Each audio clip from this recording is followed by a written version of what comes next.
part two of our Thorp stream. Years. We've gone from 18-year-olds fighting in Vietnam with 50 caliber machine guns to what I call the metrosexual male of the 70s and 80s. And then in the 90s and 80s and 90s, we started going to the soy boys. And then in the 2000s and onwards, it wasn't enough just to be a soy boy fuck. These guys decided, why not just trans and become trans women? So you can see this whole timeline of how each generation, like the boomers, we were the Vietnam fighting men. The Gen Xers were the metrosexuals. The millennials were the soy boys. And these Gen Zers are the trans and troon lovers, okay? And where is all of this? Why are they experimenting and pushing this transgenderism nonsense? I'll tell you why. Because ultimately, they want transhumanism in the future. They basically want everybody to look like a Barbie doll, or a G.I. Joe doll or a Ken doll, where you don't have tits, you don't have a penis, you don't have a vajayjay. Basically, sex will be outlawed in 100 years. The family will be destroyed. All kids will be created in test tubes. Guys will jack off in cups, and then they'll use IVF to impregnate women. I believe in 100 years it will be against the law for a male to insert his penis into a vajayjay to get a woman pregnant. And this march towards transgenderism, it kind of makes sense because eventually they just want they don't want non-binary or binary. They want a singular unisex. This transgenderism is all leading to transhumanism, which basically means one sex. Okay? Now, will that sex be able to impregnate itself? No. They'll be doing, like I said, what they'll have set up is males will go into what is like, you know how cows have milking machines? Men will go into buildings where their penises will be milked for their sperm and their seed, and they won't have to touch their penises. And then all of that sperm will be frozen for future use for, older women who can't get pregnant.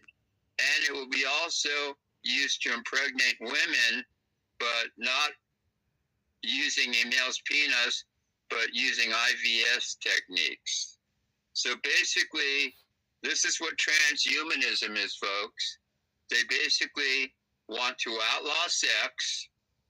And I'm telling you, 100 years from now, remember how sodomy used to be illegal, like in certain states?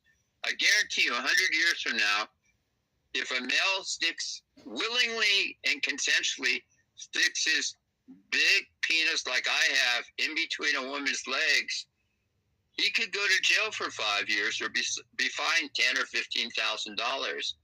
I personally believe that is going to happen. And we already know we're headed that way because 30% of all young guys between 18 and 30 are either virgins or not had sex in the last year. And that figure 20 years ago was like 10%, So basically, guys are having sex way, way less. In other words, you remember that movie, The 40-Year-Old Virgin, that came out like 20 years ago? And everybody laughed at it like, oh, how could a guy be a 40-year-old virgin, right? Well, guess what? If that movie came out today, nobody would laugh because we do have 30 and 40-year-old virgins. But they would have to rename that movie the 50 or 60-year-old virgin to make it funny. Because do you know how many 30-year-old virgins and incels there are out there?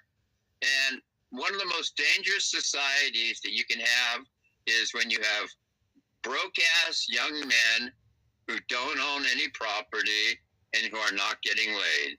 These are your most dangerous men. In fact, this is why I'm for the legalizing of prostitution. I believe if prostitution was legal, all these school shootings and all these mass shootings would be cut by half. Why? Because if you were to look at all these school shooters and all these mass shootings, I'm going to say 95% of anybody that ever shot up a school never got laid 5 minutes or 10 minutes or an hour before he did that. Why? Because any dude that fucky fuck, even an average looking or a hot chick or maybe even a fat chick, would not, he after he would bust his nut, he wouldn't be in the mood. He'd be in such a good mood. He wouldn't, there's not a school shooter in the world that has gotten laid the same day and then went out and shot up a school or did a mass shooting. It's impossible. So these mass shootings come from the fact that a lot of these incels are not getting fucky fucked.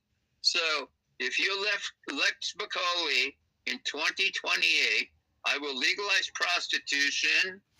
I will make it cheap too, where you can go into a whorehouse and fuck an average looking chick for $25. And even if you want a dime piece or a 10, it won't cost you more than $50, or maybe if she's a supermodel looking chick, $100. You know, if she's a supermodel that looks 19. So we're going to, the government will subsidize our young men getting laid. So basically, the government, if I'm president, will not only legalize prostitution, but we will subsidize it so that if you're paying $25 or $50 to get laid, the government will toss in another $25 or $50 to give to the escort to help offset your cost of getting fucky fucked.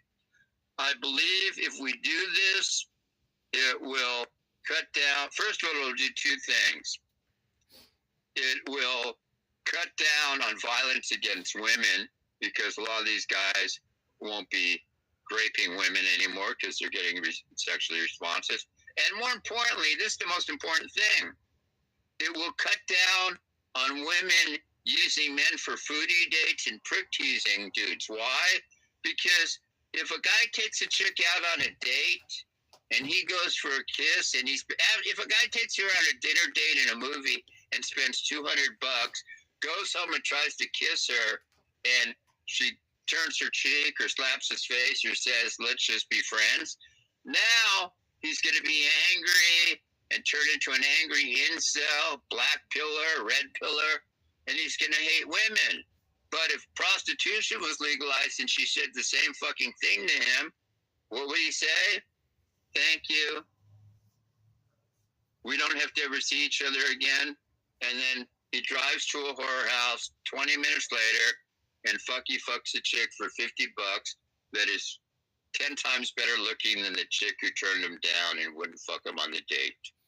And what that will do is that will stop all this prick teasing. That will stop all women using men.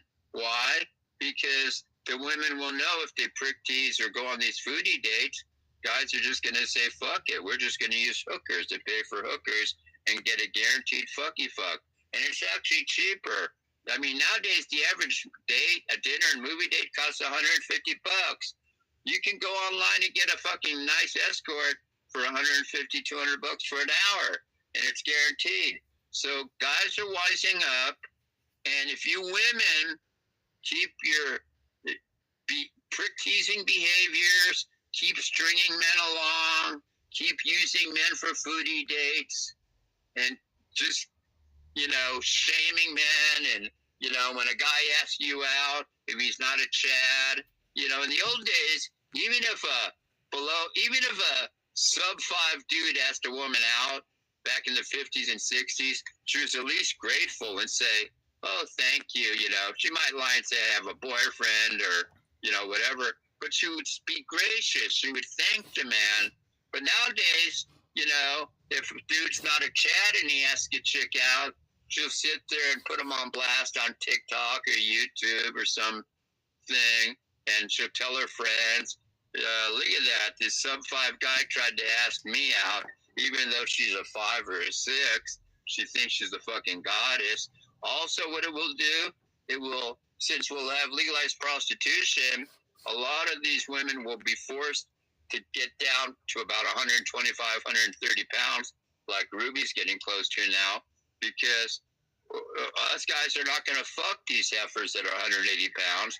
Why would I take a 180-pound woman out for dinner, have to spend $200 to feed her fat ass, and then I don't even want to fuck her, don't even want a head job from her, she's too fat, so I could just go to a hooker and pay the same money and get a thin hottie. So these fat chicks they're not going on dates now, and a lot of them, they're only getting fucked as booty calls.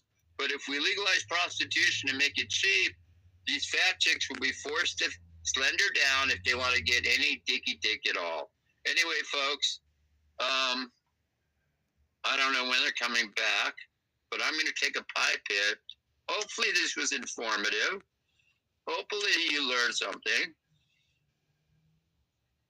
And think about it. You know, when you're a younger guy, you're paying. All right, that's the end of part 2. Grace and Ben will come on for part 3.